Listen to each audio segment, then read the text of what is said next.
Hello, my name is Warren Higgins, and this is my presentation for the Benchmark Organizational Design, Structure, and Change presentation.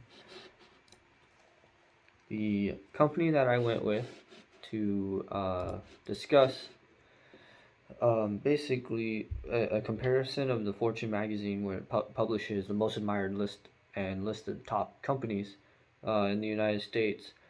There are several dimensions which we look at, and one of them that I had chosen was leadership management and how it relates to the company Riot Games. Riot Games is a pretty big company that is currently owned by Tencent, which is a Chinese company that owns many different video game companies and parts of almost every video game company out there. At least the major players.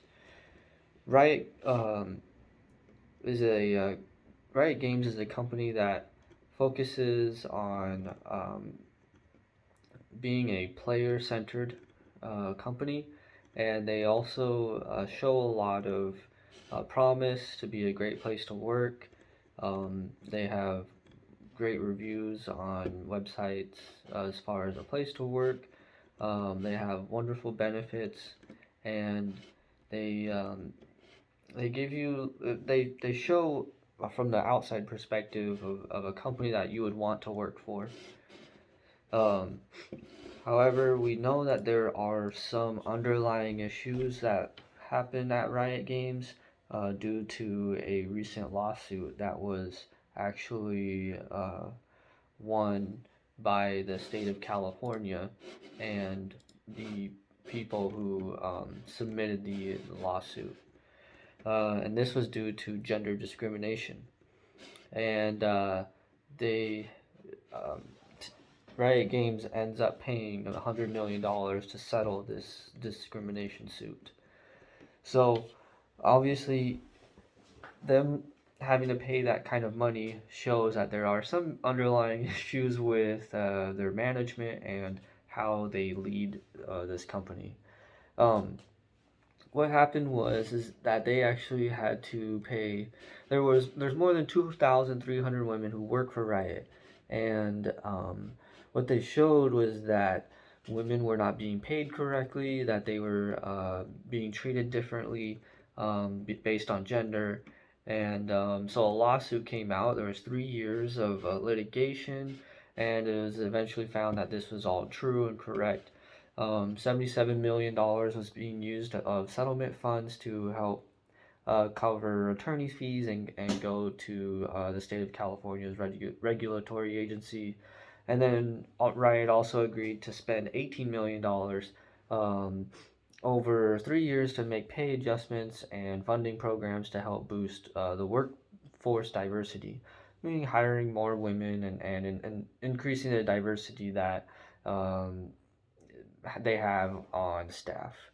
Some of the ramifications for having this type of lawsuit go through, though, is it did put a damper on the future business. People will see this litigation and decide that they may not want to do business with them. It also has an impact for future investors in the company. Might be hard for them to make settlements with other businesses to uh, do business with other people who may not want to do business with a company that doesn't treat everyone fairly. Also, it may be difficult for them to hire more people and hire good talent because of the litigation that came through. Also, on the flip side, knowing that Riot Games is willing to spend a lot of money to help increase diversity in their workforce, that may encourage them other talent to come work for them. What's interesting about Riot Games is they put off this facade of being a modern day company that is up to tech when it comes to uh, a place that you want to work at. It's the design and culture of their company.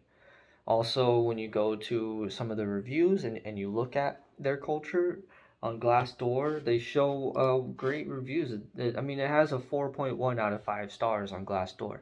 and some of the comments were very favorable as a good company to work for.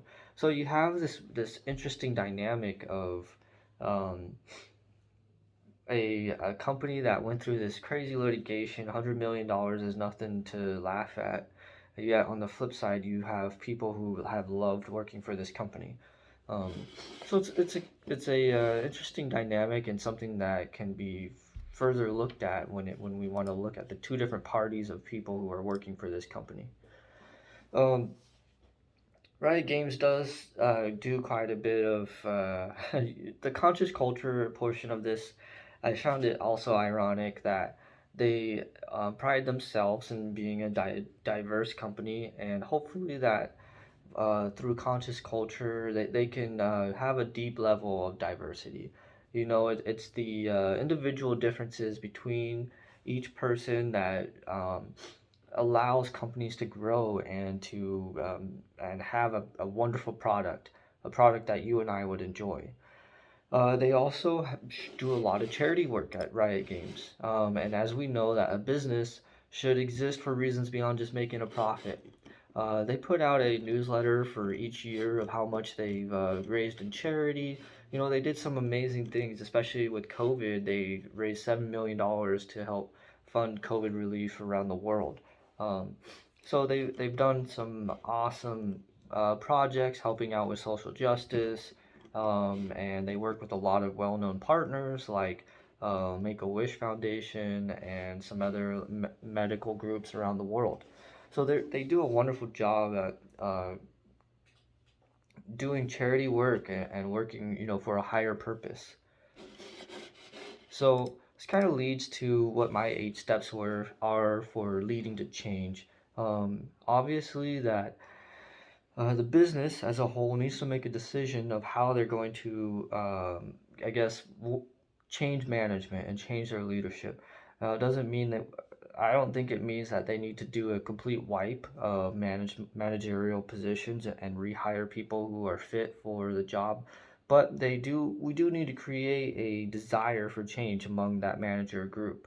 I hope that with this litigation that went through, that the managers within the company recognize that there's an issue, and I hope that also the leaders of the company will recognize it as well and push for that change. And you know what? They may have people who stand up for change, some managers who want to lead and organize and create um, and lead the charge for changing for the good to hire more diverse people and to pay them appropriately, which those people need to be given positions of leadership. There needs to be a narrative created, and those people need to get together and push for the change, talk to other managers, and help create a desire to be more diverse. Which means that, charity work and helping people who feel like they have been slighted, to help them out and give them an opportunity for growth. These managers also need to have the ability to um, enforce or lift up people of different diverse groups without any hindrance from leadership. If a pay grade needs to be changed, if more pay needs to be given to people with diversity, they should be leaders and managers should be given the opportunity to make those changes without having to go jump through all the hoops with HR and so forth. And also, those managers should be rewarded for helping diverse groups. A program could be put in place where they can manage or monitor the different pay groups based on diversity, and then if they pay appropriately between the different diverse groups, fairly obviously, then there should be reward given to those managers, whether it's a bonus or something like that. Obviously, there should be a continued push for change, and let those managers replace some old habits on hiring based on skin color, based on gender, or anything like that. That should all be replaced. Obviously, there's going to be some pushback from male counterparts or other uh, groups that fit, the majority groups, right? The problem is we just want fair pay for all. It doesn't matter what you look like, who you are, or how you talk or dress. Everybody should be paid based on how hard they work, and the type of product they can produce. So thank you for listening, and thank you.